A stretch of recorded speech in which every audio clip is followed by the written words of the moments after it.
The vaccines are about saving your life, but also the lives of the people around you. But they're also about helping to get back to closer to normal in our living, more normal living. Getting together with friends, going to the park for a picnic without needing to mask up. We're back to that place now as long as you get vaccinated. So go get the shot. It's never been easier. President Biden once again urging Americans to get vaccinated. He spoke just about an hour after the CDC made a big announcement about mask wearing. America inching closer to a return to pre-pandemic routine. The bottom line is clear. If you're vaccinated, you can do more things more safely, both outdoors as well as indoors. The CDC issuing new mask guidelines for Americans who are completely inoculated. If you're in that category, the health authority says it's safe to return to most all outdoor activities without a mask, including outdoor dining. There are many situations where fully vaccinated people do not need to wear a mask, particularly if they are outdoors. But when it comes to meeting indoors, the CDC still recommends masking up. We know that the virus spreads very well indoors. The CDC still advising against ditching your mask at crowded outdoor settings like stadiums and concerts, but the mask rollback for vaccinated Americans is a testament to the efficacy of the vaccines. It shows just how powerful these vaccines are in our efforts to end this pandemic. The road to recovery is still a ways away. Vaccine hesitancy is still a concern, as ABC News Washington Post poll finds almost 1 in 4 Americans saying that they will not get a shot. And after the Johnson & Johnson one-dose shot was paused for 11 days due to a rare blood clots that were really never conclusively linked to the vaccine, more Americans now seem hesitant to receive a second dose of the Moderna and Pfizer vaccines. It really made me think more than twice about going back and getting the second one. In Tennessee, Governor Bill Lee lifting his state's pandemic restrictions. COVID-19 is now a managed public health issue. And for more, let's bring in our guest, Dr. Amesh Adalja. He's a senior scholar at Johns Hopkins University Center for Health Security. He's also an emergency medical physician. And doctor, it seemed to me that when I saw the heads of the CDC and the national medical officials today, that they were trying to navigate this line, that they see we've got a real problem still with the non-vaccinated folks and these variants. But at the same time, they know that if they don't give a little to the American public who's fatigued, they're going to just tune out. So in opening up, especially with outdoor activities to be unmasked, if vaccinated, they seem like they were trying to thread a needle.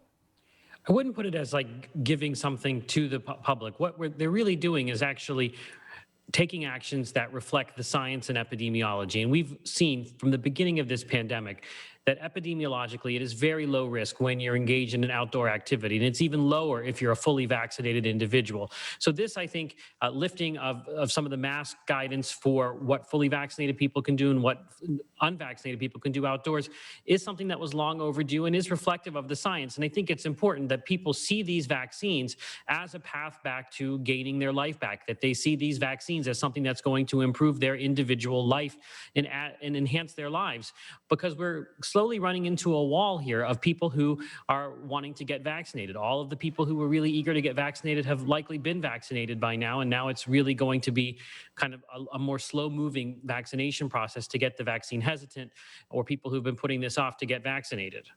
Let's get to the vaccine hesitant.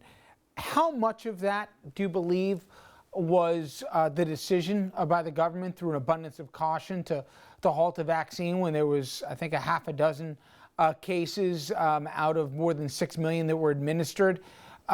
Or do you think that that's just a convenient narrative that a lot of folks just were never going to get the shot to begin with?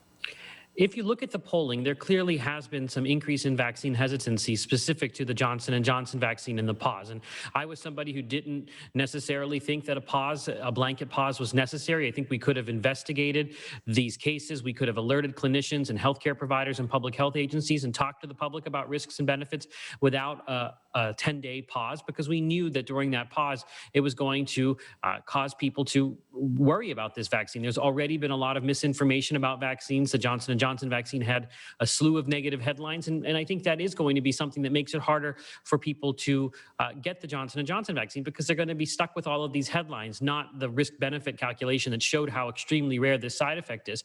But there was vaccine hesitancy before, and there's going to continue to be vaccine hesitancy, and we have to be really proactive and talk about the amazing benefits that these vaccines have and how extremely safe they are. You know, I hate to pick a specific example because, as you said, you don't want an outlier to become the norm. We saw that first grader die in Minnesota recently of COVID. We've seen in the reporting in Michigan in particular, a younger population that's taking up the emergency rooms and that are needing to be put on life support. The variants, how concerned are you about them and about how the strain is more pronounced, particularly in different populations than in the original COVID strain that we saw? So you have to remember that it's very complex to untangle the role of the variants. These variants are likely more transmissible, meaning they go from person to person faster, more efficiently. But when you look at the vaccines are highly effective against what is a dominant variant here in the United States, the 117 variant. But what you have to remember is that our prioritization scheme for vaccines did not include younger people early on unless they were high risk.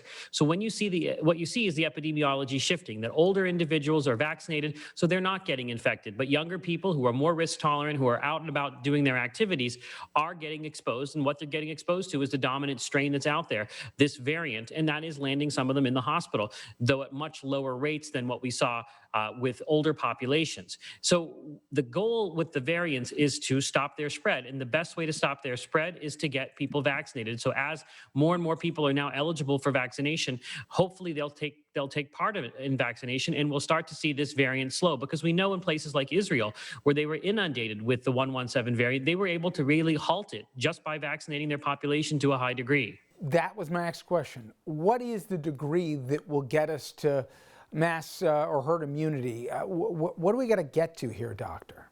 So herd immunity is usually thought to be about 70 to 80% of the population, but you will see benefits long before herd immunity. So Israel started to see cases precipitously drop when they got to around 40% of their population vaccinated. We're at about 30% fully vaccinated, so we will start to see some benefit. And if you look at the week-to-week average, we are down in the number of cases, down in the number of hospitalizations, down in the number of deaths, and I think that's the result of the vaccine.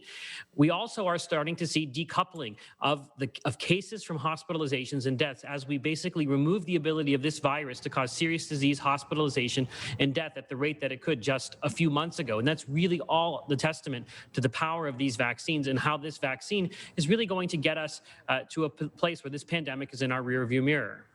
Finally, doctor, and if you can answer this question on both the moral and the practical road, which is, what do we owe the global community in terms of vaccines that we have? And as we said here, a lot of people, they're just sitting on a shelf, they're not taking them. In terms of, caring about the fellow man, but also that it's in our national self-interest to get countries like India, for example, Brazil, to get this thing under control there, because, the world has become flat in many ways. If we don't have this virus controlled in all corners of the globe, the virus is going to continue to evolve and spin out variants that are going to threaten everybody. We also know that countries like India are a major part of the global economy. They're actually one of the major places that we're looking to make vaccines for COVID around the world. So we really have to be aggressive at trying to extinguish what's going on in India. And I do think that, for example, the AstraZeneca vaccine, which is not approved in the United States, we have tens of millions of doses that could be shipped strategically to international spots in order to help them control cases. We know that the CDC is sending a strike team to India to help them get a handle on their cases. So there's a lot of things that we can do, because it's really important to remember that the world is still going to be disrupted until COVID is not a threat to any country anymore. And that's going to be through mass vaccination, and that needs to occur globally. Dr. Adalja, it's always good catching up. Thank you so much. Thank you. And up next, a D.C. insider is going to join us to discuss President Biden's first 100 days. Also, what we can expect to hear from the president tomorrow night during his primetime address, and also how the American public feels about the job he's doing.